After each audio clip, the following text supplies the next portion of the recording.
Allez, c'est parti pour cet exercice où là, les calculs avec les fractions commencent à devenir un petit peu plus compliqués. Donc, j'espère que vous avez absolument tout maîtrisé dans les exercices précédents. Donc, on attaque ici, on vous dit donner la forme irréductible des nombres rationnels suivants. Donc là, on a 2 plus 8 divisé par 9 plus 5 19e. Donc ici, quel est le calcul par lequel il faut commencer? Eh bien, je sais qu'il va falloir faire 2 plus cette quantité-là. Mais cette quantité-là, c'est quoi? Eh bien, c'est 8 divisé par cette addition-là. Donc, je vois bien que je dois commencer par faire cette somme-là. Donc ça, c'est le premier calcul par lequel je dois commencer. C'est 9 plus 5 19e. Donc, je vais le faire ici. 9 plus 5 19e. Comment fait-on pour additionner deux quantités où il y a des fractions? Eh bien, il faut que je mette au même dénominateur. Vous le savez, je ne peux pas faire n'importe quoi. Il faut que je puisse mettre au même dénominateur. Donc ici, 9 plus 5 19e. Eh bien ici, la seule manière de mettre au même dénominateur, c'est de multiplier ici par 19 et diviser ici par 19 pour avoir le même dénominateur qui est 19.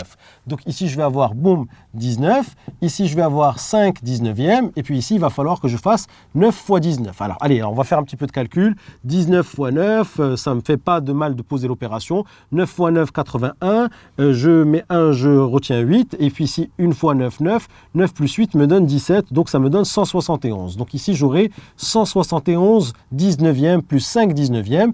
J'ai le même dénominateur, donc je vais pouvoir additionner les numérateurs. 171 plus 5, ça me donne 176 19e. Donc maintenant, je vais pouvoir écrire que A est égal à 2 plus 8 divisé par 176 19e. Très bien. Donc maintenant, il va falloir que je m'occupe de ce calcul-là. D'accord? On est d'accord. Donc, je sais qu'il va falloir que je divise 8 par cette fraction-là. Je sais que diviser par une fraction, eh bien, c'est multiplier par son inverse. Je le sais. Donc, je garde le 2 et je mets plus, je garde mon 8. D'accord? Divisé par 176 19e, c'est multiplié par son inverse. Et son inverse, c'est 19 sur 176. Donc ici, j'aurai, hop, divisé par 176 19e, c'est multiplié par son inverse. Donc là, qu'est-ce que je vais faire? Eh bien là, j'ai 8 fois cette fraction. 8, c'est la même chose que 8 sur 1. Donc ici, c'est comme si j'avais 8 sur 1 multiplié par 19 sur 176. Et ici, j'avais un 2 plus. Très bien.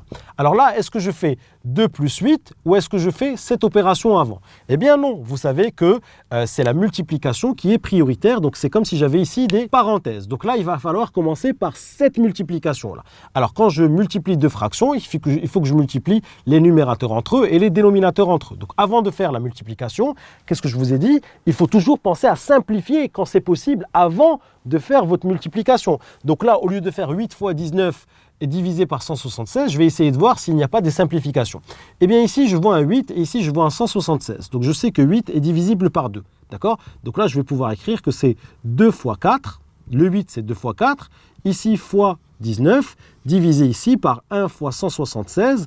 1 fois 176, je peux encore le diviser par 2. 176 divisé par 2, allez rapidement, ça va me faire un petit peu de révision sur les calculs. 17 divisé par 2, eh bien ça fait 8. 2 fois 8, ça fait 16. 17 moins 16 me donne 1.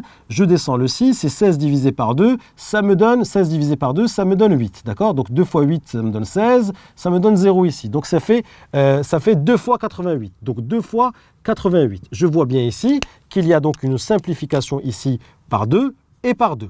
Alors, est-ce que je peux encore simplifier? Eh bien oui, puisque dans le 8 ici, dans le 88 ici, je sais que ça va faire 8 fois 11. 8 fois 11 me donne 88, d'accord? Et puis ici, j'aurai 4 fois 19. Et le 8 ici, je peux dire que c'est 2 fois 4. Je peux dire que c'est 2 fois 4 pour faire apparaître ici le 4 par lequel je peux simplifier. Et là, regardez, j'ai 19 divisé par 2 fois 11. Et 2 fois 11 me donne 22. Donc ici, j'aurai 19 divisé par 22. Alors, regardez, attention, c'est pas fini. J'avais ici le 2 qui était là.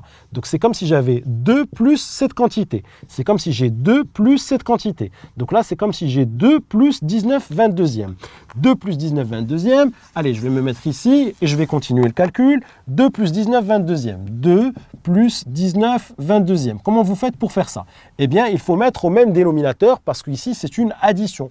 Donc, pour mettre au même dénominateur, eh bien, il va falloir multiplier ici par 22 et diviser ici par 22. Donc 2 fois 22 me donne 44.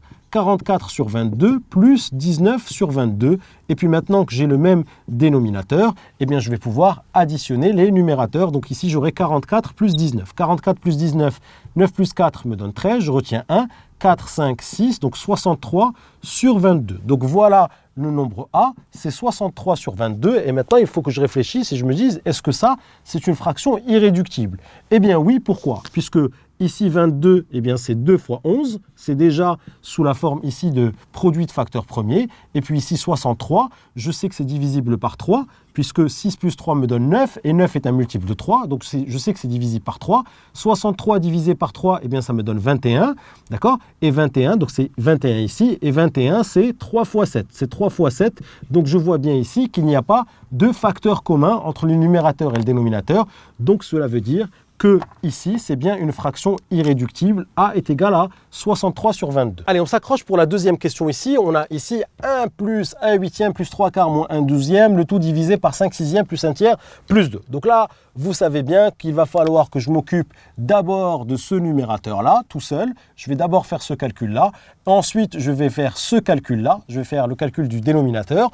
Ensuite, je vais diviser ce que j'ai trouvé par ce que j'ai trouvé ici, et ensuite je ferai la somme avec 1. Donc là, vous voyez qu'il y a quand même une stratégie à mettre en place avant de démarrer votre calcul, d'accord? Donc là, vous voyez bien que je vais faire les choses en plusieurs étapes. Je vais d'abord calculer 1 huitième plus 3 quarts moins 1 douzième, d'accord? Je vais d'abord faire ça. Alors, commençons par faire ça et puis après on parle du reste. Donc là, qu'est-ce que je vois? Je vois qu'il y a une addition et puis une soustraction avec des fractions. Je sais que quand il y a des plus et des moins avec des fractions, il faut que je mette toutes les fractions au même dénominateur pour pouvoir les additionner ou les soustraire. Donc là, si je regarde bien, quel est le même dénominateur? Eh bien, je vois ici un 12, un 4, un 8. Donc je serais tenté de multiplier 8 par 4 et par 12, 4 par 8 et par 12. Mais si je réfléchis un petit peu, je me dis non, je vais quand même réfléchir. Et quand je réfléchis, je vois que le plus petit multiple commun ici, c'est 24. Vous allez comprendre pourquoi. Puisque 24, si je multiplie ici 12 par 2, j'obtiens 24. Donc je multiplie en haut et en bas par 2. Ici, est-ce que je peux obtenir 24? Eh bien oui, il suffit de multiplier ici par 6, puisque 6 fois 4 va me donner 24. Donc si je multiplie ici par 6, je multiplie ici par 6. Et ici, est-ce que je peux obtenir 24? Eh bien oui, tout simplement en multipliant par 3, puisque 3 fois 8 me donne 24. Et ici, je dois multiplier par 3. Donc vous voyez bien que ici, si je réfléchis, je vois bien que 24, c'est le plus petit multiple commun entre 8, 4 et 12. Donc là, hop, regardez, 3 fois 8, 24. 1 fois 3, 3. Ici, 3 fois 6, 3 fois 6, 18. 18, 6 fois 4, 24. Très bien. Ici, 1 fois 2, 2. Et 2 fois 12, 24. Donc vous voyez bien que j'ai le même dénominateur ici. Donc je vais pouvoir mettre le même dénominateur. Et puis là, je vais écrire 3 plus 18 moins 2. 3 plus 18 moins 2. 3 plus 18 me donne 21. Et 21 moins 2 me donne 19. Donc ici, je vais obtenir 19 sur 24. Donc là, je viens pour l'instant juste de m'occuper de ce numérateur-là et j'ai trouvé 19 sur 24. Donc je vais pouvoir ici, hop, allez, on va le mettre ici. Ça, c'est 19 sur 24. On va le garder ici dans un petit coin. On va l'écrire correctement et on va le garder dans un petit coin. Et puis maintenant, je vais m'occuper du dénominateur. Le dénominateur qui est 5 sixièmes plus 1 tiers plus 2. Donc allons-y, 5 sixièmes plus 1 tiers plus 2. Qu'est-ce que je vois ici? Je vois que je dois sommer des quantités dans lesquelles il y a des fractions. Donc je sais qu'il faut que je mette au même dénominateur. Donc ici, quel est le même dénominateur? Eh bien là, ça saute aux yeux. Je ne touche pas le 6. Je multiplie ici par 2 et ici par 2 pour avoir 3 fois 2 qui va avoir 6. Et puis ici, je multiplie par 6 et je divise par 6. Et comme ça, j'ai le même dénominateur qui est 6, donc 5 sixièmes, plus 1 fois 2, 2, 2 fois 3, 6, 2 fois 6, 12, et puis ici, j'ai 6. Vous voyez, j'ai le même dénominateur, donc je vais pouvoir avoir le même dénominateur ici, je vais pouvoir dire que c'est 5 plus 2 plus 12. 5 plus 2 me donne 7, et 7 plus 12 me donne 19. Donc ici, je vais avoir 19 sur 6. Donc voilà, je viens de faire ce calcul-là, et j'ai trouvé ici 19 sur 6. Très bien, donc vous voyez bien ici qu'on avance. Donc là, il va falloir diviser cette fraction par celle-ci, et vous savez que quand je divise par une fraction, c'est je multiplie par l'inverse de la fraction. Donc la première fraction, je ne la touche pas, 19 sur 24, multiplié par l'inverse de cette fraction, qui est donc 6 sur 19. Et maintenant, il va falloir que je multiplie les numérateurs ensemble et les dénominateurs ensemble. Et qu'est-ce que je vous ai dit? Je vous ai dit que quand vous devez multiplier des fractions, attention, pensez d'abord à simplifier avant de multiplier parce que ça va vous faire gagner beaucoup d'étapes et ça va vous faire gagner du temps. Donc ici, au lieu de faire 19 fois 6 et 24 fois 19,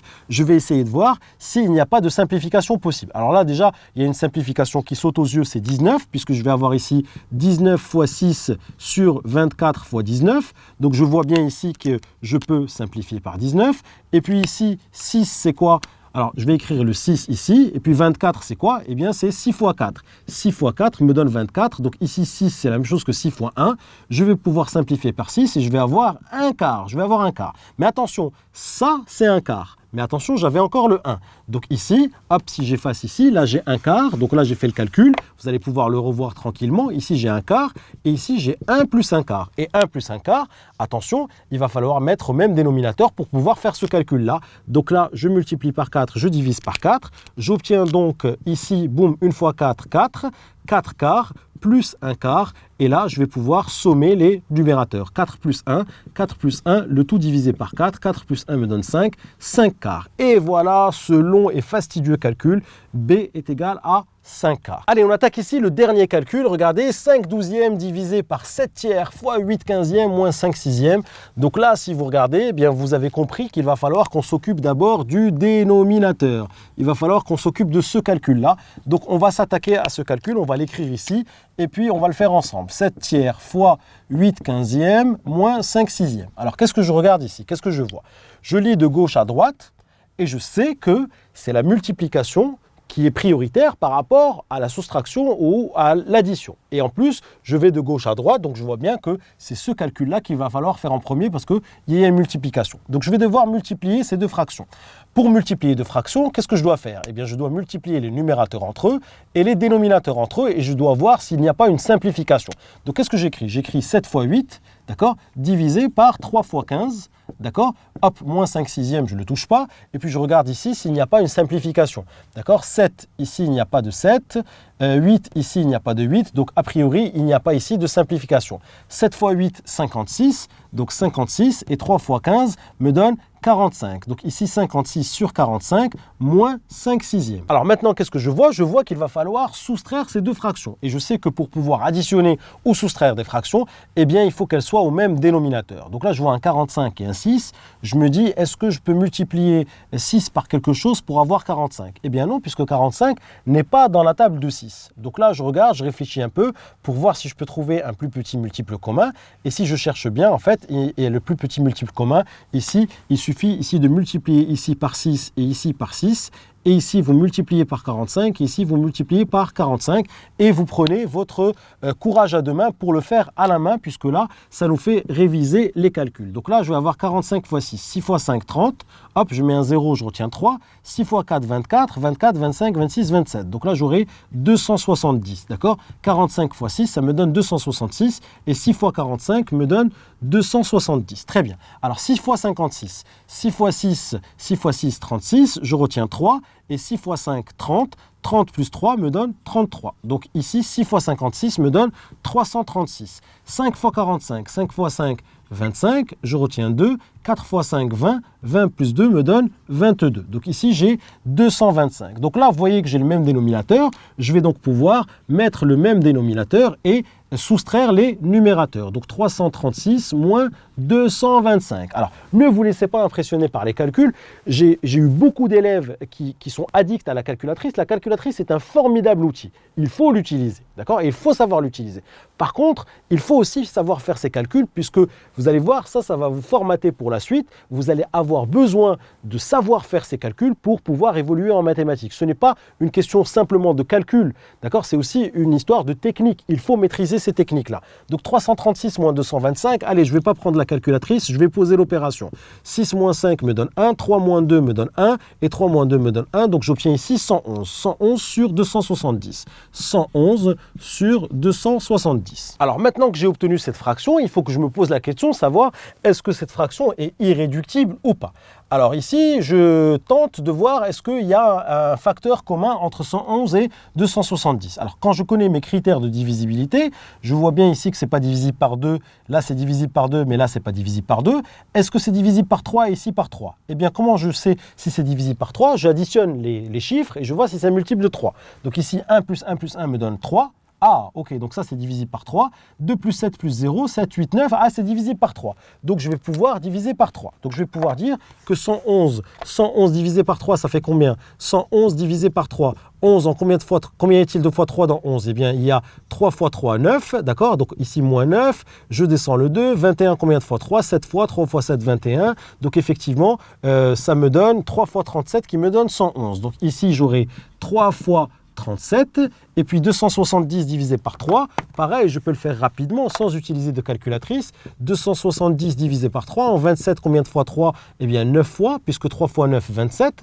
3 fois 9 me donne 27, boum, 27 moins 27, 0, je descends le 0, et puis ici, j'aurai donc 90, puisque 27 divisé par 3 me donne 9, 270 divisé par 3 me donne 90. Donc là, j'aurai 3 fois 90, et là, regardez ce qui se passe, il y a une simplification par 3, donc j'ai ici 37 divisé par 90, et là, il n'y a plus de possibilité de simplifier. Donc là, j'obtiens 37 divisé par 90. Mais ça, c'est le dénominateur. Donc maintenant, il va falloir que je fasse le calcul qui reste, c'est-à-dire 5 douzièmes divisé par ce nombre-là, qui est 37 sur 90, et vous savez que diviser par une fraction, c'est multiplier par son inverse, c'est je garde ma première fraction et je multiplie par l'inverse de la seconde fraction. 37 divisé par 90, son inverse c'est 90 divisé par 37. Très bien. Et maintenant, il va falloir que je fasse cette multiplication, mais avant de faire une multiplication, qu'est-ce qu'il faut faire? Il faut penser à la simplification. C'est ce que je vous ai dit quand on faisait les exercices faciles ou de niveau intermédiaire. On a vu que pour multiplier des fractions, il fallait d'abord penser à simplifier quand cela est possible. Donc je vais le faire ici. Donc ça va faire 5 fois 90. Et puis ici, j'aurai 12 fois 37. Alors je regarde, je me dis, est-ce qu'il y a quelque chose que je peux simplifier? Eh bien oui. Pourquoi? Puisque 90, c'est 2 fois 45. On est d'accord. 90, c'est 2 fois 45. C'est 2 fois 45. Très bien. Et le 12 ici, c'est 2 fois 6. C'est 2 fois 6. C'est 2 fois 6 qui me donne 12. Donc là, je vois bien qu'il y a une simplification par 2. Très bien. Alors je regarde, je me dis, est-ce qu'il y a encore des simplifications? 5 fois 45, 6 fois 37. Eh bien non, ici, il n'y a plus de simplification. Donc ici, j'obtiens 5 fois 45, 5 fois 5, 25, je retiens 2. 4 fois 5, 20 plus 2 me donne 22. Donc 225. Et puis ici, 6 fois 37, 6 fois 7, 42. Je retiens 4, d'accord? Et puis ici, 3 fois 6, 18. 18, 19, 20, 21, 22 sur 222. Donc là, j'obtiens ici, pour la dernière question, 225 sur 222. Alors, j'obtiens cette fraction et la question qu'il faut que je me pose, c'est de savoir est-ce que cette fraction est irréductible ou pas. Alors, pour cela, qu'est-ce qu'il faut faire? Eh bien, il faut décomposer le numérateur et le dénominateur en produit de facteurs premiers. Donc, c'est ce que nous allons faire ici. Je vais faire 225 et puis ici, je vais décomposer le 222. Alors, 225 est divisible par 5. Donc, si je fais rapidement 225 divisé par 5, je sais que c'est divisible par 5. 22, en combien de fois 5 dans 22? Eh bien, il y a 4 fois 5. Hop, moins 20, il reste 2. 20, je descends le 5. En 25, combien de fois 5? Eh bien, 5 fois. 5 fois 5, 25. Hop, il reste 0. Donc, 225 divisé par 5, ça me donne 45. 225 divisé par 5 me donne 45. 45 est encore divisible par 5, puisque c'est 9 fois 5. Ça me donne 9. 9 est divisible par 3, qui me donne ici 3. 3 est divisible par 3, qui me donne 1. Donc 225, c'est 5 fois 5 fois 3 fois 3. Très bien. Je vais faire maintenant la même chose avec 222. 222 est divisible par 2. Je sais que 222 est divisible par 2 et que ça me donne 111. Très bien. 111, je vois bien qu'il y a ici un 1 plus 1 plus 1. Donc 1 plus 1 plus 1, ça me donne 3. Donc je sais que 111 est divisible par 3. 111 divisé par 3. 11, combien de fois 3? Eh bien 3 fois. 3 fois 3, 9. 11 moins 9, il reste ici 2. Je descends le 1. 21, combien de fois 3? Eh bien 7 fois. 3 fois 7, 21. Et il me reste 0. Donc ici, 111 divisé par 3, ça me donne 37. 111 divisé par 3 me donne 37. Et 37, eh bien, il n'est pas divisible par 2, il n'est pas divisible par 5, il n'est pas divisible par 3 non plus. Et puis, quand j'ai un petit peu de culture générale, eh bien, je sais que 37 est un nombre premier. Donc, 37 divisé par 37, ça me donne 1. 37 est divisible que par 1 et par lui-même, puisque c'est un nombre premier. Alors, regardez ce qui se passe ici. Donc, je sais que 225, c'est 5 fois 5 fois 3 fois 3. Donc, 5 fois 5 fois 3 fois 3. Et je sais que 222, c'est 2 fois 3 fois 37. Et là, ça va me permettre de voir par quoi je peux simplifier. Eh bien, ici, je peux simplifier par 3, d'accord? Donc là, j'aurai simplement 5 fois 5, 25. 25 fois 3, hop, je vais l'écrire 25 fois 3. Et puis ici, j'aurai 2 fois 37. 2 fois 37. 25 fois 3, 3 fois 5, 15, je retiens 1. 2 fois 3, 6 et 1, 7, donc 75. Et 2 fois 37, eh bien 2 fois 7, 14, d'accord, je retiens 1. 2 fois 3, 6 et 1, 7. Donc ça fait ici 75 sur 74. Donc ce nombre C là, eh bien me donne 75 sur 74. Donc ici, qu'est-ce qu'il faut retenir? Je vous invite à refaire ce type de calcul autant de fois que nécessaire, puisque c'est très important de savoir faire des calculs avec les fractions, puisque plus tard, vous allez voir, quand on va aborder les fonctions rationnelles, quand il va falloir faire des calculs avec des x et des y et des inconnus, il va falloir savoir toutes ces techniques, il faut savoir les maîtriser à 1000%. Donc je vous encourage à passer autant de temps que nécessaire sur ce type de calcul parce que c'est très important de le maîtriser. Voilà, c'est terminé pour cet exercice. Si tu as aimé cette vidéo, n'oublie pas de t'abonner à ma chaîne en cliquant sur le bouton en bas. Tu seras averti à chaque fois que je vais poster une nouvelle vidéo. Et surtout, n'oublie pas d'aller jeter un petit coup d'œil à mon site kiflesmaths.com. Je t'ai mis ici le lien à ta droite. Sur le site, je te propose plein d'autres ressources et te réserve évidemment des surprises. À tout de suite sur kiflesmaths.com.